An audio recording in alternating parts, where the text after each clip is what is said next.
എയർപോർട്ടിന്റെ runway പോലും അടച്ചിട്ടിട്ട് ഒരു ആറാട്ടോ. അങ്ങനെ ഒരു ആറാട്ട് ലോകത്തിൽ ഒരിടത്ത് മാത്രമേ നടക്കൂ. ലോകത്തിൽ ഒരു എയർപോർട്ട് ഇതുപോലെ അടച്ചിട്ടിട്ട് ഒരു ആറാട്ട് നടത്താറില്ല. ശ്രീ പത്മനാഭന്റെ ആറാട്ടിലേക്ക് സ്വാഗതം. വർഷത്തിൽ 2 തവണ 10 മണിക്കൂർ ഈ എയർപോർട്ടിന്റെ റൺവേ ക്ലോസ്ഡ് ആണ്.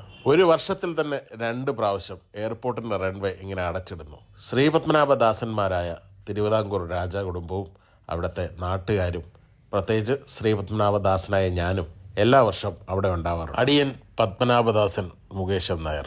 നിങ്ങൾ എത്ര പേര് ലോകത്തിലെ ഏറ്റവും റിച്ചസ്റ്റ് ടെമ്പിൾ എന്നറിയപ്പെടുന്ന ശ്രീ പത്മനാഭൻ്റെ ആറാട്ട് കണ്ടിട്ടുണ്ട്? ഇത് ശംഖുമുഖം കടപ്പുറത്തേക്ക് ആറാടാനായി ശ്രീ പത്മനാഭനെ കൊണ്ടുപോകുന്ന വഴിയാണ്. ശ്രീ പത്മനാഭനോടൊപ്പം ആറാടുന്നത് ശ്രീ പത്മനാഭ സഹോദരി എന്നറിയപ്പെടുന്ന അരകത്ത് ദേവി ക്ഷേത്രം. ശ്രീ പത്മനാഭനോടൊപ്പം ആറാടുന്ന ഒരേ ഒരു ദേവീക്ഷേത്രം.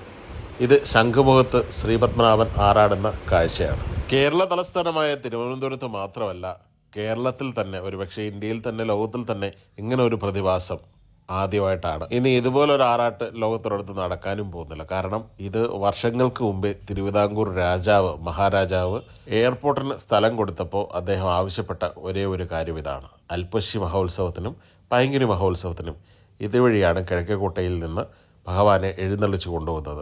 ശ്രീ പത്മനാഭനോടൊപ്പം കൂടി ആറാടുന്ന ഒരുപാട് ക്ഷേത്രങ്ങളൊന്നുമില്ല. പക്ഷേ ഒരേ ഒരു ദേവീക്ഷേത്രം ഉണ്ട് അതിനോടൊപ്പം. അതാണ് അരകത്ത് ദേവീക്ഷേത്രം. ശ്രീ പത്മനാഭനെ സ്ഥാപിച്ച ക്ഷേത്രത്തിൽ നിർമ്മിതി ചെയ്ത വില്ലുമംഗലം സ്വാമി തന്നെ നിർമ്മിച്ച ക്ഷേത്രമാണ് അരകത്ത് ദേവീക്ഷേത്രം.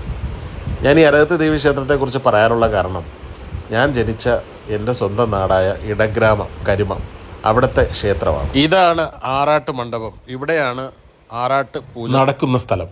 പ്രത്യേക പാസ് മൂലമാണ് ദർശന നിയന്ത്രണം.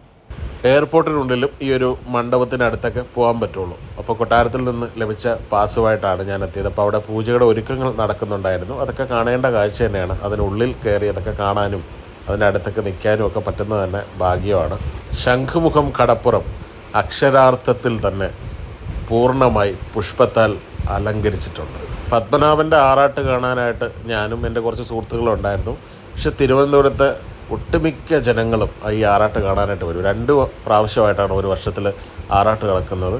അപ്പോൾ ഈ 2 പ്രാവശ്യവും ആറാട്ട് ഞാൻ ലോകത്ത് എവിടെയാണെങ്കിലും എത്താറുണ്ട്. ഇപ്രാവശ്യവും പതിവ് തെറ്റിക്കാതെ അൽപ്പശിക്കും പൈങ്കുനി മഹോത്സവത്തിന് എത്താൻ പറ്റി. ലോകത്തിൽ ഒരു എയർപോർട്ട് തന്നെ ഇതുപോലെ അടച്ചിട്ട് ഒരു ആറാട്ട് നടത്താറില്ല. അപ്പോൾ ശ്രീ പത്മനാഭൻ്റെ ആറാട്ടിലേക്ക് സ്വാഗതം.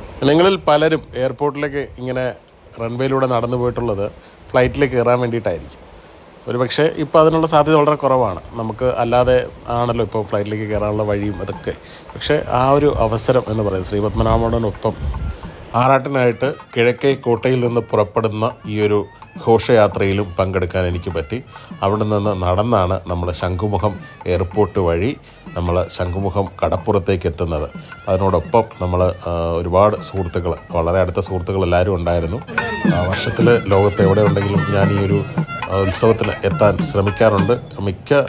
അപ്പോഴും എത്താറുണ്ട്. ശംഖുമുഖത്തിൽ നിന്ന് എയർപോർട്ടിലേക്ക് വരുന്ന ആ വഴി അത് തുറന്നു കൊടുക്കുമ്പോൾ അതിൽ നിന്ന് ആ ഒരു ആറാട്ടിൻ്റെ ആ ഒരു ഘോഷയാത്ര ശംഖുമുഖം കടപ്പുറത്തിലേക്ക് വന്ന് കയറുന്ന കാഴ്ച, അതൊന്ന് കാണേണ്ട കാഴ്ച തന്നെയാണ്. തിരുമുന്നിൽ തിരുവിതാംകൂർ തമ്പുരാക്കന്മാരും പത്മനാഭനെ അകമ്പടി സേവിച്ച് കേരള പോലീസും, പിന്നെ അങ്ങനെ ഒരുപാട് കാര്യങ്ങളുണ്ട് കേട്ടോ. കാണേണ്ട കാഴ്ചയാണ്. ബിയോണ്ട് എക്സ്പ്ലനേഷൻസ് എന്നൊക്കെ പറയുന്ന പോലെ അനന്തസാഗരം പോലെയാണ് ആൾക്കാർ അതിൻ്റെ പുറകിലോട്ട്. എൻ്റെ അടുത്ത സുഹൃത്തും ജ്യേഷ്ഠ സഹോദര തുല്യനുമായിട്ടുള്ള ആദിത്യവർമ്മ, അദ്ദേഹവും ഉണ്ടായിരുന്നു. വാളുമേന്തി അദ്ദേഹത്തിനോടൊപ്പം ഒരുപാട് കുടുംബത്തിലെ അംഗങ്ങളും അവരോടൊപ്പം നിന്ന് ഒരു ആറാട്ട് തൊഴാനും പങ്കെടുക്കാനും പറ്റുന്നത് വലിയ ഒരു ഭാഗ്യമായിട്ട് കരുതുന്നു. വളരെ ഗംഭീരമായിട്ട് തൊഴാൻ പറ്റി എന്നുള്ളതാണ് ഈ ആറാട്ടിൻ്റെ പ്രത്യേകത. എല്ലാ പ്രാവശ്യവും അങ്ങനെ തൊഴാൻ പറ്റാറുണ്ട്. ഈ ഭഗവാൻ ഇങ്ങനെ വരുന്നത് അവരെ അകമ്പടി സേവിച്ചുകൊണ്ട് തിരുവിതാംകൂർ രാജകുടുംബാംഗങ്ങൾ പോകുന്നു. അതിൻ്റെ പിന്നിലായിട്ട് പത്മനാഭനും നരസിംഹമൂർത്തിയോടൊപ്പം തിരുവമ്പാടി കണ്ണനും ഒരുമിച്ച് എഴുന്നള്ളിച്ച് ആറാട്ട് മണ്ഡപത്തിലേക്ക് കൊണ്ടുവരുന്നു. അങ്ങനെ അവിടുത്തെ കാഴ്ചയാണ്. കണ്ടിട്ടുള്ളവർക്ക് അതൊരു അനുഭവമല്ല, പക്ഷെ കാണാത്തവർക്ക് വേണ്ടിയിട്ടുള്ളൊരു വീഡിയോ കൂടെയാണ്. നിങ്ങളിത് ഷെയർ ചെയ്ത് വെച്ചാൽ പുതിയതായിട്ട് ഒരുപാട് ആൾക്കാർക്ക്, തിരുവനന്തപുരത്തില്ലാത്തവർക്കും ഒക്കെ കാണാൻ പറ്റും. ആറാട്ട് മണ്ഡപത്തിൻ്റെ മുന്നിൽ നിന്ന് ഭഗവാനെ തൊഴുന്ന ഒരു പ്രത്യേക അനുഭൂതിയാണ്.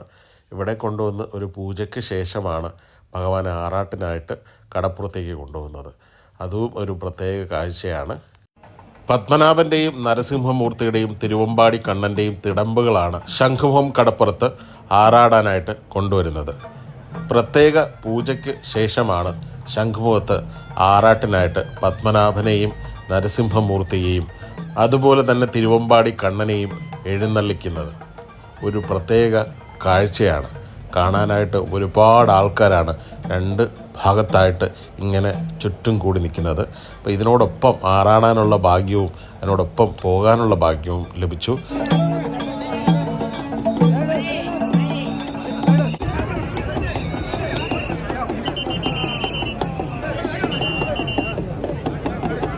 ഇതാണ് ശ്രീപത്മനാഭൻ്റെ ആറാട്ടിൻ്റെ പ്രസാദം.